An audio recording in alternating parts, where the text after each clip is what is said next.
최근에 이창용 총재께서 또 뭐 환율 문제 없다라는 식으로 말씀하셨었는데 말이 안 됩니다. 우리나라 역사에서 1,400원이 환율이었었던 때는 IMF랑 금융위기 터졌을 때 빼곤 없거든요. 지금 아무것도 안 터졌는데 1,470원이잖아요. 안녕하세요, 김PB입니다. 제2의 IMF가 곧 시작된다라는 주제로 오늘은 말씀을 좀 드려보려고 하는데 원래 우리나라 환율이 평년에는 한 1,000원 초반대 정도가 돼요. 1,000원에서 1,100원. 뭐 옛날에 IMF 전에는 800원 정도였었습니다.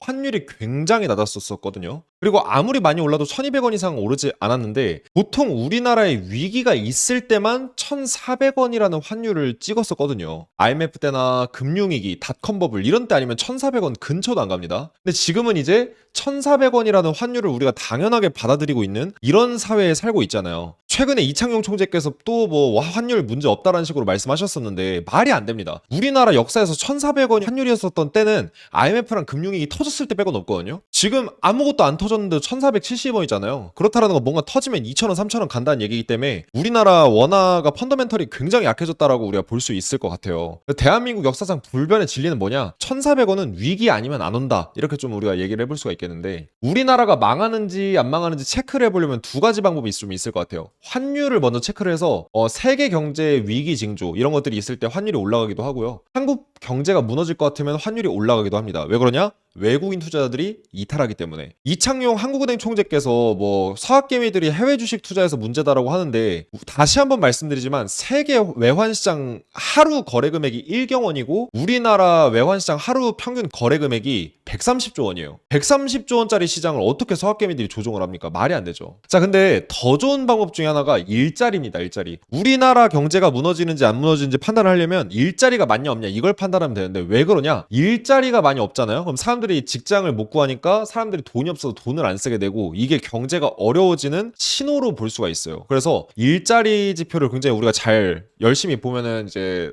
경제가 어떤지 확실하게 판단할 수 있는데 도움이 되는데 일자리가 떨어지면 일자리가 줄어들면 줄어들수록 사람들의 소득도 줄어듭니다. 사람들이 이제 일할 곳이 없으니까 그럼 버는 돈이 없으니까 돈도 안 쓰게 돼요. 그럼 사람들이 전반적으로 소비가 줄어들게 되면 어때요? 고깃집도 매출 줄고 기업들 삼성 스마트폰 이런 매출도 줄고 이렇게 전반적으로 매출이 줄면서 경제 위기라는 게 오는 겁니다. 결국 사람들이 돈이 많이 없어지면 빚을 못 갚기 시작하면서 하나둘씩 무너지기 시작하고 A가 무너지면 A의 거래처인 B도 무너지고 이런 식으로 해서 결국 다 같이 무너지는 게 경제 위기거든요. 근데 100년 동안 통계적으로 6년에서 8년에 한 번씩 정도가 옵니다. 이거는 전 세계에서 가장 큰 헤지펀드를 운영했었던 200조 원 이상의 자금을 굴린 경제 기반의 투자 전문가 레이 달리오가 직접 한 말인데 자, 우리나라 일자리 상황이 그럼 어떤 상황인지를 알 수 있는 가장 좋은 이제 자료가 최근에 나왔어요. 1월 12일이랑 14일에 두 개가 나왔는데 고용노동부랑 국가데이터처 이렇게 해가지고 고용 통계 관련 내용들을 보면은 지금 일자리가 어떻다라는 걸 알 수 있는데 지금 거의 국가 재난급 위기 직전이라고 저는 봐요. 국가 통계 데이터를 통해서 직접 우리가 이 부분을 확인해 볼 수가 있는데 일단 뉴스에서 나오는 내용은 별로 문제 크게 없는 것처럼 요새 좀 청년들이 취업이 안 된다 이런 정도로만 나와 있는데 사실상 이제 우리가 열어보면 훨씬 심각하다라는 걸 알 수가 있습니다. 자, 일단 고용보험 가입자 수 증감, 즉 우리가 4대 보험을 내고서 일을 하는 이 근로자 수가 많아졌냐 적어졌냐 이걸 보는 건데 4대 보험을 내서 고용보험을 가입한 사람들은 점점 증가를 하고 있어요, 여전히. 근데 재미있는 사실은 뭐냐? 고용보험을 가입하는 사람들의 추이는 점점 빠르게 줄고 있습니다. 즉 늘어나긴 늘어나지만 그 늘어나는 추세가 굉장히 빠르게 꺾이고 있다라는 거예요. 그래서 쭉 꺾이고 있는데 원래 이제 34만 명 수준이었던 게 지금 18만 2천 명으로 거의 2분의 1 토막이 났습니다. 즉 새롭게 취업을 하는 사람들이 2분의 1 정도밖에 안 된다라는 거예요, 과거에 비해서. 그런 식으로 해석을 해볼 수가 있겠죠. 고용보험 가입자 수가 늘었다면서 이제 노동부에서는 문제가 없는 것처럼 얘기하지만 사실은 이게 줄면 이미 IMF 터진 거고.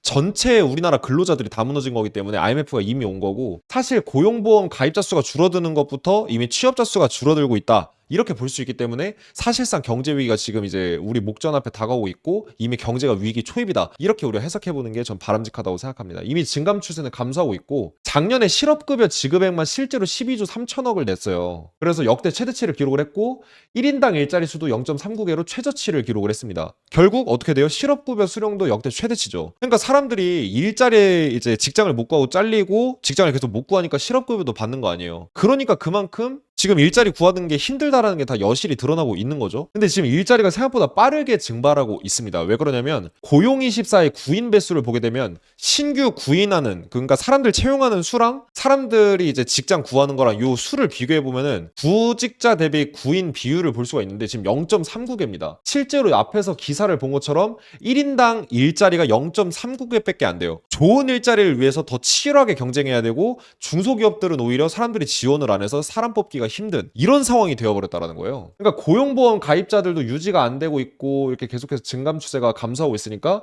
결과적으로는 일자리가 소멸 중인 상황인 게 통계적으로 드러나고 있는 거죠. 근데 지금 제일 중요한 게 뭐냐면요, 다른 것보다도 일자리 수가 줄어드는 거 상관없어요. 사람들이 취업자 수 절반 돼도 뭐 그런 것보다 할 수 있어요. 근데 중요한 건 일자리 품질입니다. 이 부분을 간과하시는 분들이 진짜 많거든요. 일자리 개수만 보지 그 일자리 품질은 계산하지 않으시는 분들이 많은데 일자리 품질이 사실상 제일 중요합니다. 왜 그러냐면 자, 통계가 참 웃긴 게 뭐냐면은 의사 한 명이랑 롯데리아 알바생 한 명이랑 통계상으로는 같은 일자리 하나로 봐요. 그러니까 일자리가 줄었다, 일자리가 늘었다 이런 말을 하면은 의사들이나 이런 고급 일자리, 뭐 변호사나 이런 사자 직업들 고급 일자리들이 다 날아가서 이 사람들이 할 일이 없으니까 맥도날드 알바를 해요. 되게 경제가 안 좋은 상황인 거잖아요. 근데 일자리는 하나가 카운팅이 안 됩니다. 의사가 자기가 경제가 어려워서 병원도 먹고 살기 힘들어서 폐업을 한 다음에 만약에 맥도날드 알바로 취업을 했다. 통계상으로는 일자리가 똑같은 걸로 나옵니다. 일자리의 증감은 변함이 없어요. 즉 일자리의 품질을 체크하는 게 우리나라 경제 성장하고 경제 위기를 체크할 수 있는 척도다라고 말씀드릴 수 있을 것 같은데 현재 기사들 보면 진짜 참혹한 수준입니다.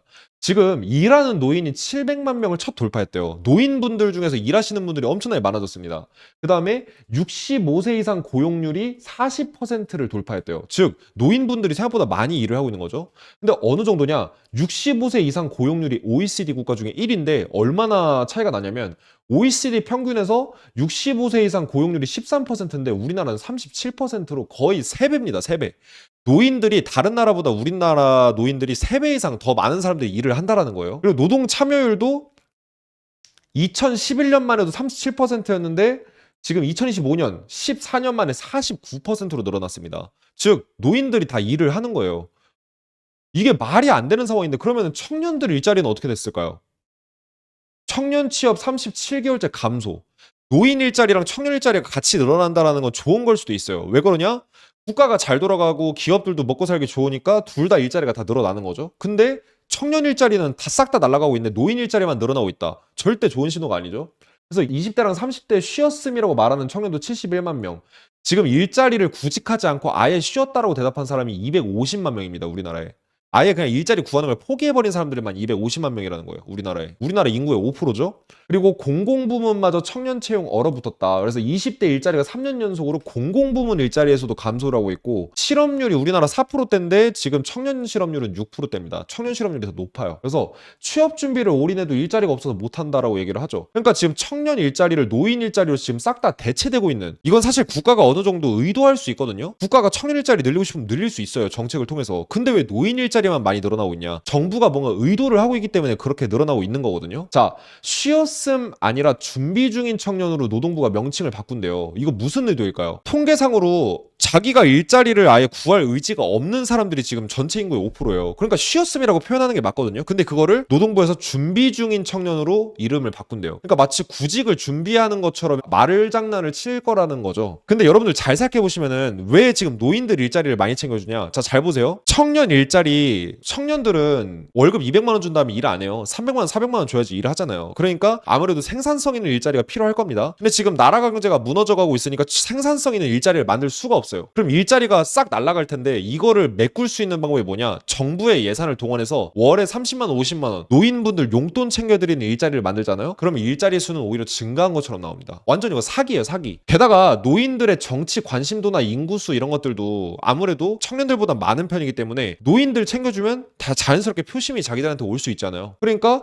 통계도 약간 일자리 문제 없는 것처럼 만들 수 있고 노인들 정치도 약간 정치 쪽으로 자기네들 표심을 좀 유발할 수 있고 다양한 이점들 때문에 이렇게 만드는 거예요. 그래서 정치 표심 얻기 위한 전략으로도 좀 볼 수 있을 것 같아요. 그래서 이 와중에 단어로 장난치는 건 진짜 좀 짜증난다 진짜. 이렇게 좀 저는 생각이 들고, 자, 노인 고용의 실태를 제가 좀 보여드리려고 하는데 청년 일자리가 줄어들고 지금 노인 일자리가 많이 늘어나고 있잖아요. 근데 그 일자리가 품질이 높은 거냐? 절대 아닙니다. 노인 고용률 OECD 국가 중에 1위인데 65세 이상 3명 중에 1명은 단순 노무직이다. 그러니까 그냥 우리 길거리 지나가다 보면 노란 옷 입고서 신호등 이렇게 건너라 마라 이거 하시는 분들 있잖아요. 녹색 어머니처럼. 이런 일자리 그냥 한 달에 50만 원 용돈 챙겨드리는 수준 이런 일자리들만 늘어나고 있는데 이런 일자리가 국가 경제를 살리고 그 다음에 소비를 유발할 수 있을까요? 절대 못합니다. 그러니까 이런 일자리만 미친 듯이 늘어나고 청년 일자리 갉아먹는 게 절대 좋은 신호가 아니에요. 그리고 고령자 1명이 취업을 함으로써 청년의 일자리 1.5명이 대체가 돼버린대요. 결국 어르신들 용돈 쥐어드리려고 청년 일자리가 싹 다 삭제되고 있는 거예요. 물론 노인분들한테는 죄가 없습니다. 그냥 국가에서 일자리 주는 거니까 하신 거예요. 전 이거에 대해서는 잘못 없다고 보지만 정부가 태도가 중요한 거예요. 지금 우리나라 이대로 돈 쓰면은 나중에 2050년 60년만 가도 예산 진짜 박살나는 수준까지 가는데 정부 곳간에 돈이 없는 지경까지 이르는데 이걸 더 돈을 풀어서 노인분들 일자리를 만든다? 이거 사실은 다 죽자는 얘기거든요. 그래서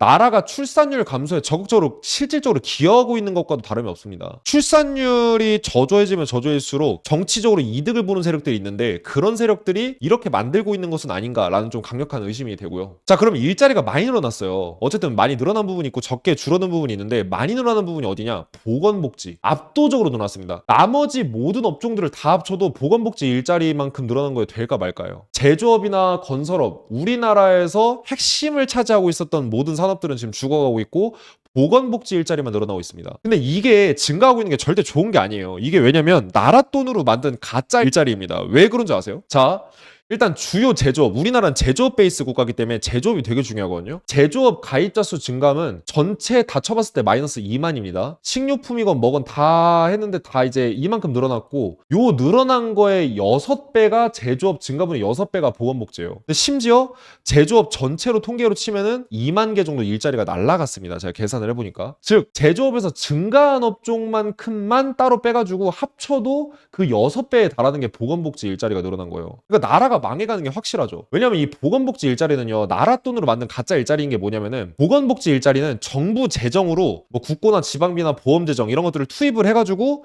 예를 들어 양로원 이런 거 다 국가에서 지원해서 운영이 좀 되거든요. 상당 부분이 국가에서 지원이 되고 나머지 보건복지 일자리 뭐 사회복지나 뭐 이런 것들 돌봄센터 이런 것들 다 국가 재정으로 운영이 되는 거예요. 사실상 정부가 일자리 날아가는 거를 감추기 위해서 어떻게 한다? 자꾸 이런 쓸데없는 데다 돈을 써가지고 자꾸 돌봄센터 무슨 센터 자꾸 만드는 겁니다. 자, 지금 결과적으로 그럼 어떻게 됐냐?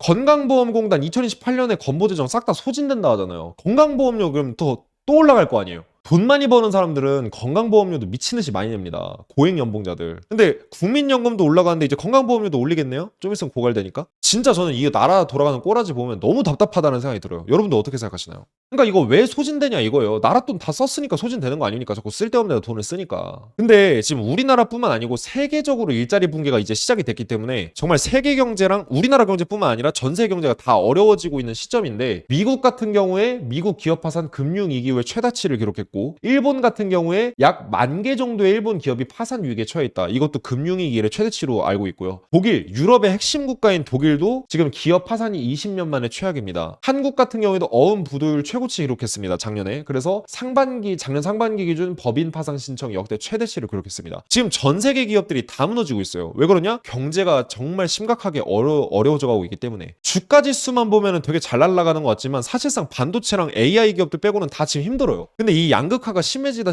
결국 나중에 터져서 다 힘들어지는 시대가 올 거라는 거예요. 그래서 기업이 망하니까 어때요? 일자리가 없어지는 겁니다. 일자리가 없어지니까 어때요? 경제가 어려워지죠. 근데 일자리가 특히 이제 미국 기준으로 초대형 위험 신호가 떴습니다. 사실상 우리나라의 IMF 같은 이런 큰 경제 위기가 오려면은 미국이나 이런 다른 큰 나라들이 무너지면서 우리나라에 영향을 끼치는 이게 제일 크거든요. 근데 미국 기업 일자리가 지금 정말 크게 증발하기 시작했습니다. 파트타임 잡 레이쇼라는 게 있는데 이걸 보면 확실하게 알 수 있는데 경제가 좋을 때는 사장님들이 파트타임 잡 많이 써요. 4시간, 6시간짜리 일자리를 많이 씁니다. 왜 그러냐? 일이 너무 많은데 처리를 못하니까 정규직 일자리를 뽑고 그래도 부족해서 파트타임 뽑는 거예요. 근데 이게 날아가면 경제가 위기라는 겁니다. 그래서 이제 1990년 경제 침체 때 때도 이제 임시 일자리 날아가면서 파트타임 일자리 날아가면서 경제 위기 왔고요. 닷컴 버블도 파트타임 일자리가 줄어들면서 닷컴 버블 터졌습니다. 2008년 글로벌 금융위기 같은 경우도 파트타임 일자리 날아가면서 지금 금융위기 왔었죠. 코로나 쇼크도 마찬가지였습니다. 지금도 파트타임 일자리가 굉장히 가파르게 무너지기 시작했거든요. 파트타임 일자리마저 사라질 때가 진짜 위기다라고 말씀드릴 수 있을 것 같고, 즉 지금 세계 경제가 붕괴되기 일보 직전이다 라고 우리가 해석해 볼 수가 있다는 거예요. 그러니까 우리는 수출로 먹고 사는 국가인데 다른 나라에다 물건 팔아서 돈 벌어요.